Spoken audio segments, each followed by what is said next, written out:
étudier le marché immobilier. Qu'est-ce que je veux dire par là? Le Grand Montréal, OK, c'est un beau marché, tout ça, mais il y a quand même des micro-secteurs, puis il y a quand même des choses qui se passent différemment, dépendamment t'es où. T'es à Saint-Henri versus Boisbriand versus Saint-Jean-sur-Richelieu. Ça se passe pas tout à fait la même chose. Fait que c'est très intéressant de connaître son marché, son micro-marché. Mettons, on parle de la ville ou du secteur dans lequel vous êtes. C'est bon de le connaître pour savoir qui vont être mes acheteurs, qui vend, qui achète des propriétés, c'est quoi le prix médian du secteur et tout.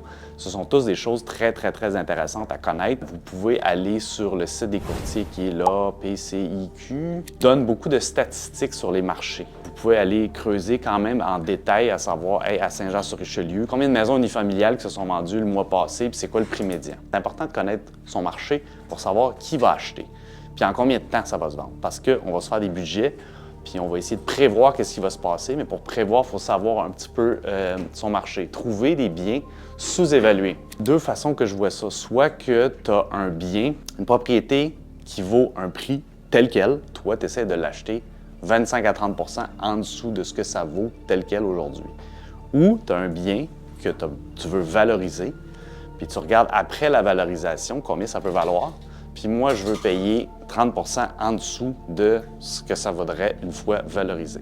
C'est toujours 25 à 30 %, c'est la règle du pouce numéro 1, pour savoir si ça vaut la peine de creuser plus loin. Et prendre en compte l'emplacement et le potentiel de valorisation. L'emplacement, si on va encore plus micro dans notre marché, c'est sur la rue principale, si c'est une rue tranquille, c'est-tu passant, y a-tu des commerces, y a-tu quelque chose qui se passe autour? Les anglophones disent souvent location, location en immobilier. Évaluer la demande locale. C'est quoi la demande locale? Qui va aller s'installer à Boucherville? Qui va aller s'installer à Saint-Henri? Ce ne sera pas la même personne. Fait que quand on apprend à connaître un peu le secteur, on est capable de visualiser un peu qui va acheter, qui va venir dans ce secteur-là. C'est-tu une petite famille? C'est-tu des vieux retraités? C'est-tu des jeunes professionnels? Puis ça va changer aussi ce que tu vas vouloir revendre, puis ça va changer la qualité de finition, ça va changer ce que tu vas faire aussi, les rénovations que tu vas faire dans ton flip.